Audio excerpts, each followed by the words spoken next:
ಆತ ಐವರು ಹೆಂಡಿನ ಮುದ್ದಿನ ಗಂಡ. ಪಂಚ ಹೆಂಡತಿಯರ ಗಂಡನ ವಿರುದ್ಧ ಈಗ ಮೊದಲ ಪತ್ನಿ ಸಿಡಿದೆದ್ದಿದ್ದಾರೆ. ಹುಬ್ಬಳ್ಳಿಯ ಪೊಲೀಸಪ್ಪನ ಮದುವೆ ಖಯಾಲಿಗೆ ಮೊದಲ ಪತ್ನಿ ಸಿಡಿದೆದ್ದು ನ್ಯಾಯಕ್ಕಾಗಿ ಆಗ್ರಹಿಸ್ತಾ ಇದ್ದಾರೆ. ಯಾರಾತ? ಆತನ ವಿರುದ್ಧ ಮೊದಲ ಪತ್ನಿ ಈಗ ಸಿಡಿದೆದ್ದಿದ್ಯಾಕೆ? ಬನ್ನಿ ನೋಡ್ಕೊಂಡು ಬರೋಣ. ಪಂಚ ಪತ್ನಿಯರು, ಇದು ಪೊಲೀಸಪ್ಪನ ಮದುವೆ ಖಯಾಲಿ. ಪೊಲೀಸ್ ಪತಿ ವಿರುದ್ಧ ಸಿಡಿದೆದ್ದ ಮೊದಲ ಪತ್ನಿ. ಗೃಹ ಸಚಿವ ಪರಮೇಶ್ ಅವರಿಗೂ ದೂರು. ಒಂದಲ್ಲ ಎರಡಲ್ಲ, ಬರೋಬ್ಬರಿ 5 ಮದುವೆಯಾದ ಭೂಪ. ಮೊದಲ ಪತ್ನಿಯಿಂದ 10 ವರ್ಷದಿಂದ ನ್ಯಾಯಕ್ಕಾಗಿ ಅಲೆದಾಟ. ಕೊನೆಗೂ ಗೃಹ ಸಚಿವರ ಮನೆ ಬಾಗಿಲಿಗೆ ಬಂತು ಪಂಚ ಪತ್ನಿಯರ ಮದುವೆ ಪುರಾಣ. ಹೌದು, ಹುಬ್ಬಳ್ಳಿಯಲ್ಲಿ ಕಾನ್ಸ್ಟೇಬಲ್ ಆಗಿ ಕಾರ್ಯನಿರ್ವಹಿಸ್ತಾ ಇದ್ದ ಶಿವಕುಮಾರ್ ಈಗ ನಿವೃತ್ತರಾಗಿದ್ದಾರೆ. 2012ರಲ್ಲಿ ಮೊದಲ ಪತ್ನಿಗೆ ಕೈಕೊಟ್ಟು 4 ಜನ ಮಹಿಳೆಯರನ್ನ ಮದುವೆಯಾದರಂತೆ.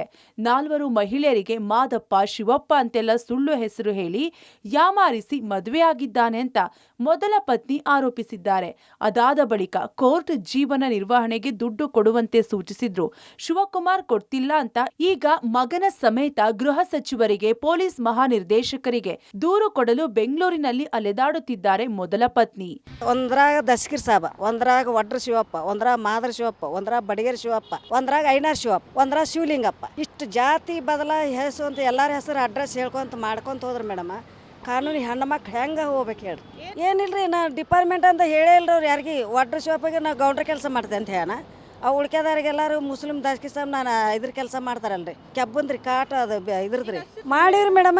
ಎಲ್ಲ ನಾ ಕಂಪ್ಲೇಂಟ್ ಮಾಡಿ ಒಂದು ಇದ್ರಾಗಿಂದ ರೀ ಮೇಡಮ್ 90ನಾಗ ನನಗೆ ಯಾವಾಗ ಹೊಡೆದು ಪಾಯ್ಸನ್ ಕೊಟ್ರಿ, ಅವಾಗಿಂದ ಕಂಪ್ಲೇಂಟ್ ಮಾಡ್ಕೋತಾ ಇದ್ದೀನಿ ನಾ. ನನಗೂ ವಯಸ್ಸಾಗಿದೆ, ಪಿಂಚಣಿ ದುಡ್ಡಿನಲ್ಲಿ ಜೀವನ ನಿರ್ವಹಣೆಗೆ ದುಡ್ಡು ಕೊಡಬೇಕು ಅನ್ನೋದು ಪತ್ನಿಯ ವಾದವಾದ್ರೆ, ಅತ್ತ ನಮ್ಮ ಅಪ್ಪನ ಮದುವೆ ಖಯಾಲಿಯಿಂದ ನಮ್ಮ ಜೀವನ ಬೀದಿಗೆ ಬಂದಿದೆ. ಓದೋಕೆ ಕೂಡ ಆಗಿಲ್ಲ. ನನ್ನ ಸಹೋದರ ಇದೇ ಬೇಸರದಲ್ಲಿ ಸಾವನ್ನಪ್ಪಿದ್ದಾನೆ. ಈಗ ಅಮ್ಮನ ಜೀವನಕ್ಕೂ ಕಷ್ಟವಾಗಿದೆ.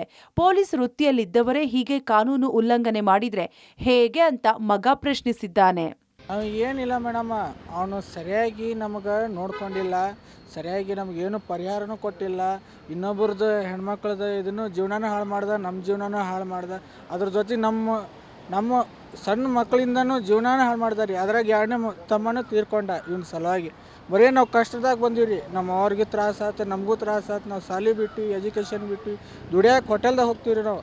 ಇವ್ರ ಸಲುವಾಗಿ ನಮ್ಮ ಅಪ್ಪ ಹಿಂಗೆ ಮಾಡಿದ್ದಕ್ಕೆ ನಾವು ದುಡಿಯೋಕೆ ಹೋಟೆಲ್ಗೆ ಹೋಗೋ ಪರಿಸ್ಥಿತಿ. ಈ ಹಿಂದೆ ಹಿರಿಯ ಪೊಲೀಸ್ ಇಲಾಖೆ ಮಧ್ಯ ಪ್ರವೇಶದಿಂದಲೇ ಜೀವನ ನಿರ್ವಹಣೆಗೆ ದುಡ್ಡು ಕೊಡುತ್ತಿದ್ದ ಪೊಲೀಸಪ್ಪ ಈಗ ಮೊದಲ ಪತ್ನಿಗೆ ಪರಿಹಾರ ನೀಡಿಲ್ವಂತೆ. ಗೃಹ ಸಚಿವರು, ಪೊಲೀಸ್ ಮಹಾನಿರ್ದೇಶಕರು ಮಧ್ಯ ಪ್ರವೇಶಿಸಿ ನ್ಯಾಯ ದೊರಕಿಸಿಕೊಡಲಿ ಅನ್ನೋದು ಇವರ ಆಗ್ರಹ. ಪವಿತ್ರ, ಪಬ್ಲಿಕ್ ಟಿವಿ, ಬೆಂಗಳೂರು.